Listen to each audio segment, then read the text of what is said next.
Hello everybody, this is Marty, and this is sailing vessel Kudos, a Hans Christian 38T, heavy blue water cruiser, full keel, tipping the scales at 43,000 pounds in cruising trim.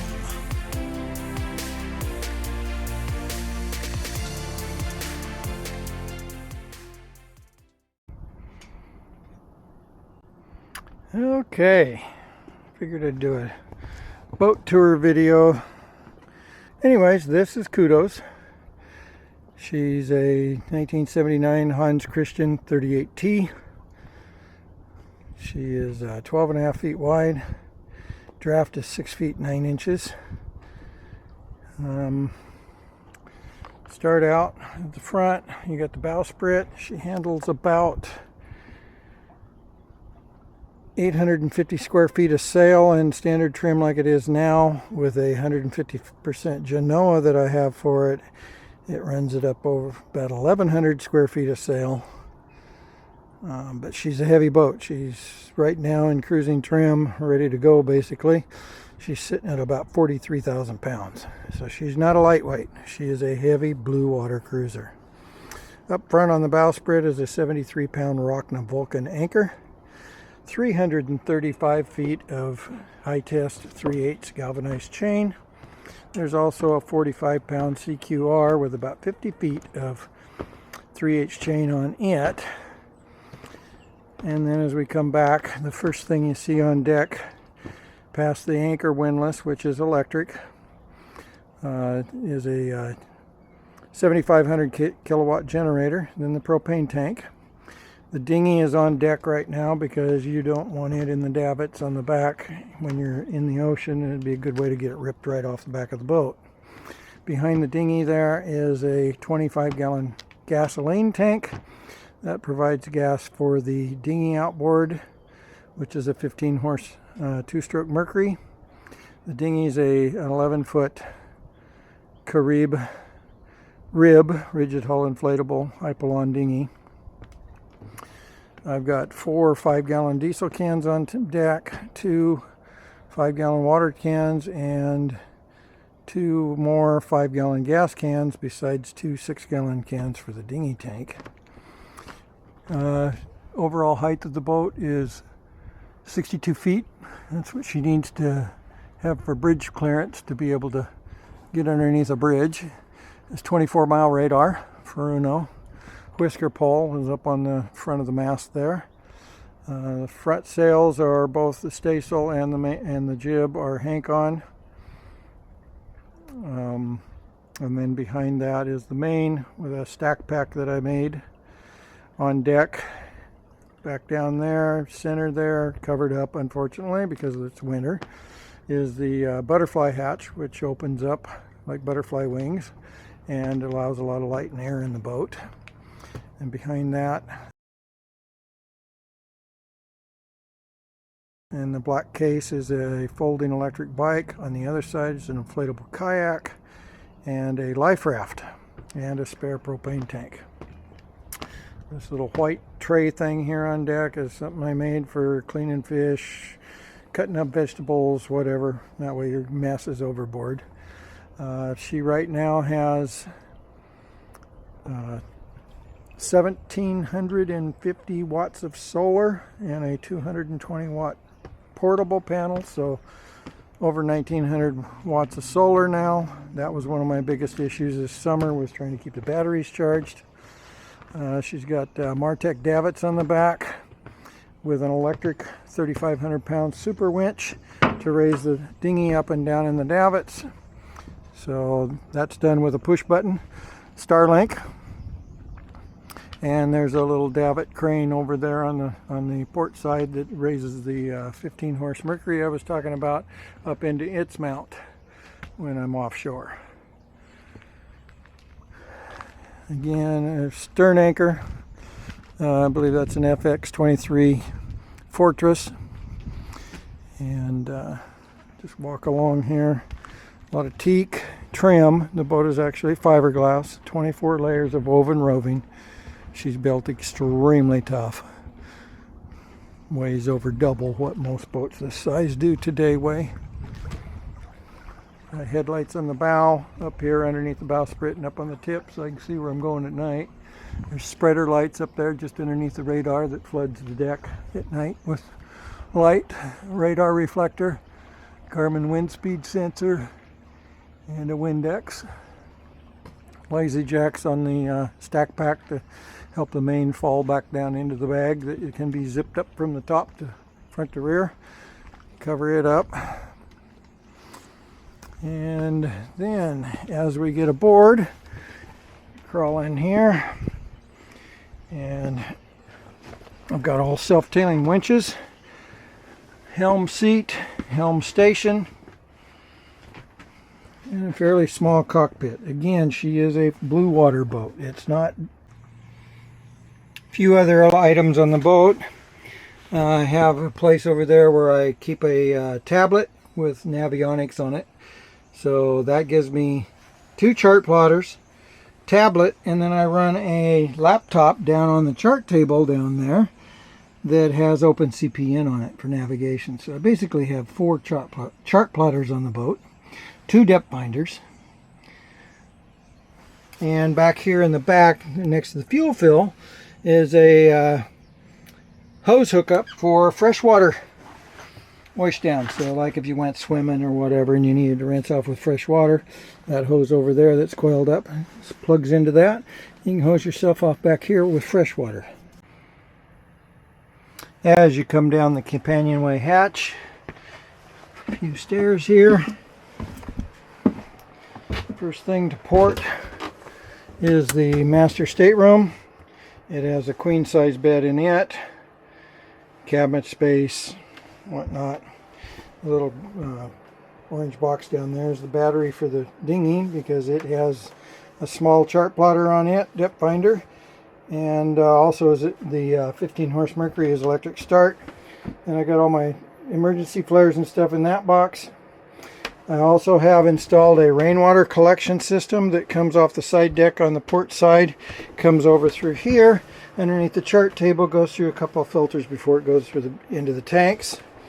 120 amp battery charger when I'm running the generator, and then I have my main electrical panel, 4 different solar controllers to handle, like I said, close to 2,000 watts of solar, a Renogy 3,000 watt inverter, and a Renogy 40 amp DC to DC battery charger to help take power from the house batteries and put it into the start battery. I also added engine gauges down here for oil and water temp, oil pressure, and I have Victron 712 Bluetooth battery monitor system, another gauge for start battery, water tank levels, several gauges to show me how much amperage the solar's putting out, how much the alternator's putting out, all that, and a whole bunch of USB ports to charge things up.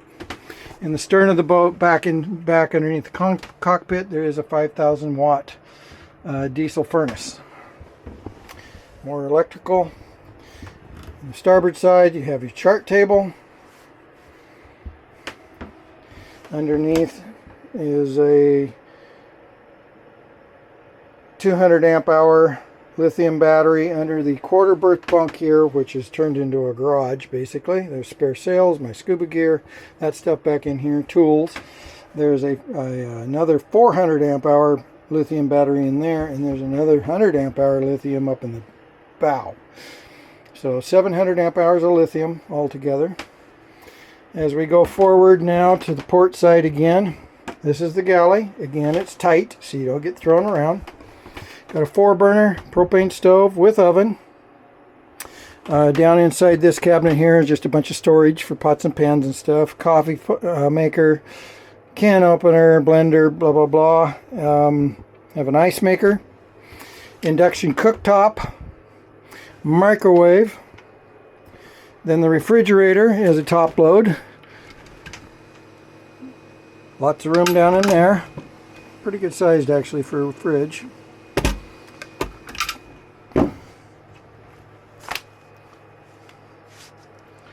Double stainless steel sink, with manual pumps along with the electric. Manual pumps for seawater and freshwater on these here. Full pressure water. There's a water heater back down underneath the 11-gallon hot water heater under the companionway stairs. Underneath this countertop here, obviously lots of storage all over the boat. Underneath here is a small freezer.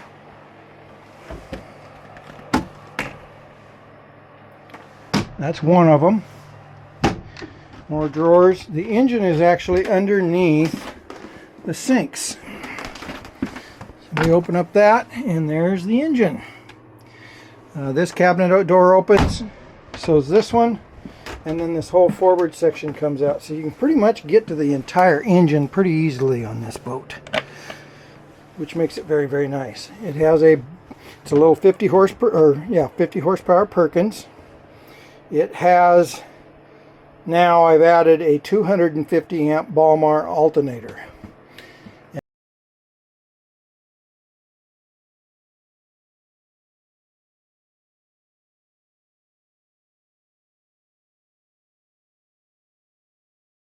And it got the smart regulator, so that's what charges the house bank.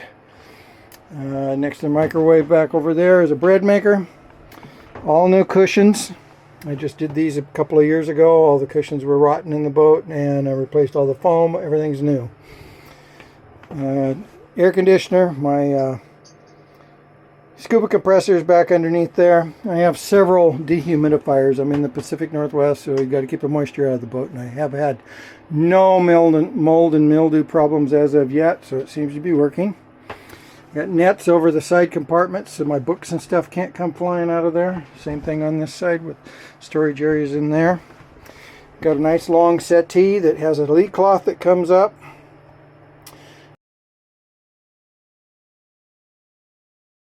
And the water maker is behind it. As we come forward, again, big dinette. I epoxied a map of the Pacific into the dinette table here.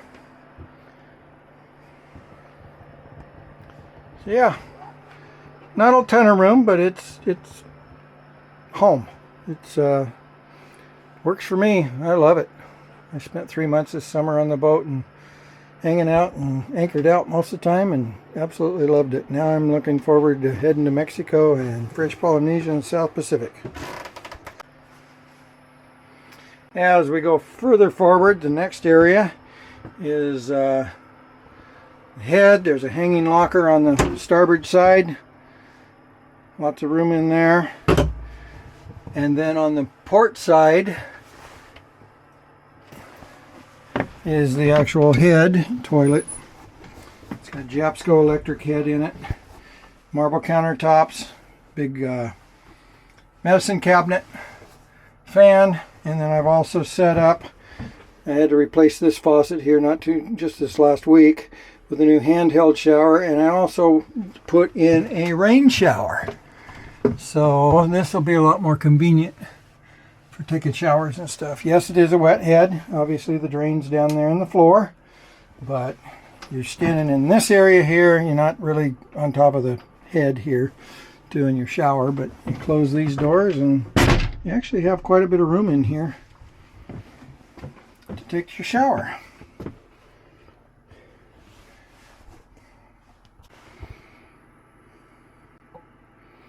Then as we go further forward up into the V-berth, I've got this cleaned out now, so there's a place for a crew member to sleep. Hopefully I'll find crew for this trip and more to come. Makes it a lot easier than sailing solo. This bunk is about 6'4". I am 6'2". I can lay down in it just fine. In front of that is the anchor locker, or the where all the chain goes, and it actually drops clear down in the bottom of the boat. And then around backside of this little freezer here is a bunch of storage room, so the guest on board or whatever has a place to put their things. And then again another freezer. So that gives me 2 freezers on board. And then back behind this is a Daewoo Mini washing machine. Washer and dryer, actually. So, and another inverter up here if need be. And the rest of this is like fishing poles and spear guns and all that kind of fun stuff. But this is where crew would stay. These doors do close, so it's a nice private spot. And the forward hatch, there's a fan up there, and it has a bug screen over it. So if you need some air and weather gets warmer and whatnot, you can get that open. And I have made a wind scoop to put on deck that will funnel air to back down in through this also. And yeah, I got that fan there and another portable fan here. So anyways,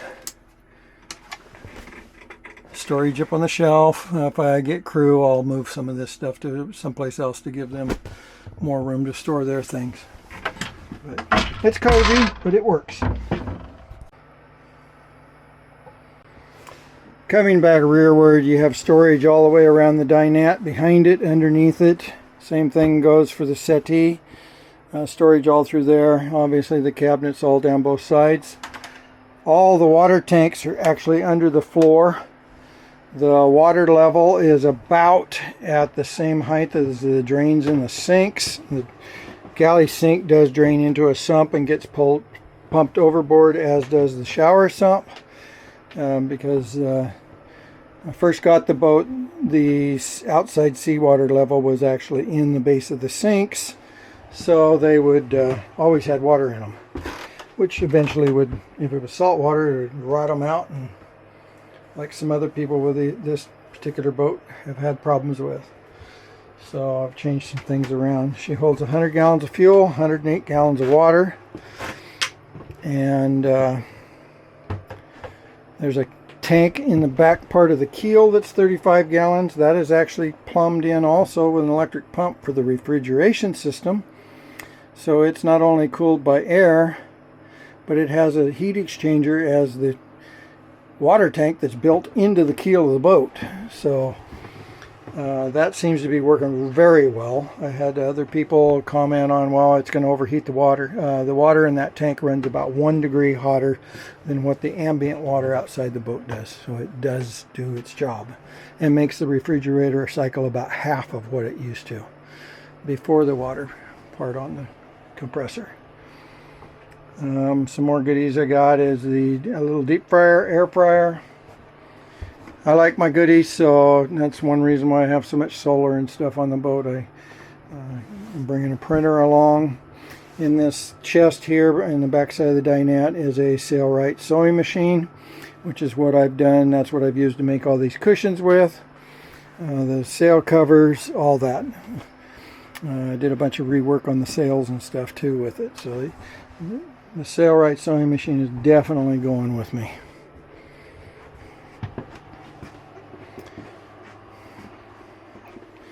On the 100 gallons of fuel on board, that gives her a little over 1,000-mile range just on fuel alone. So should be plenty to get me through the doldrums and that type of stuff. Up here is a 32-inch Samsung LED TV. And as I mentioned, I got Starlink on board, so I have internet and whatnot at all times, communications. I also have the Starlink, Predict Wind data hub on the boat, so you can monitor on Predict Wind where I'm at, what the boat's doing at any given time. So anyways, that's about it. As we come back up on deck, again, that's the butterfly hatch under there, inflatable kayak, life raft, foldable bike, and a Yeti style ice chest. Got my fuel cans and stuff secured. Scuba tanks on deck, 2 on each side. These solar panels here can move forward, backward, tip up, tip down. They're very universal. I can basically put them anywhere I want. Same thing on this side. Diesel can, water can. This round spool here has 600 feet of 3/4 inch line on it. 2 more scuba tanks. A life ring buoy that I actually found floating in the ocean this summer. Nobody attached to it. and the outboard gas tank, paddles for the kayak. And then as we come rearward, I got a folding ladder here, or a telescoping swim ladder, and I've got it set up where if you did end up in the water, you pull that rope, it comes loose and comes down, so you can get back aboard, hopefully. The boat does have AIS, Automatic Identification Service. That's that antenna over there, and then obviously Starlink there in the back. The main VHF antenna is at the top of the mast. And got a kettle barbecue. So yeah, this is Kudos. This is my old girl, and she takes good care of me, and I've spent the last 8 years upgrading and rebuilding and rewiring and everything else on this boat, and she is absolutely ready to go. It's possible I may be leaving the end of next week, heading for La Cruz, Mexico.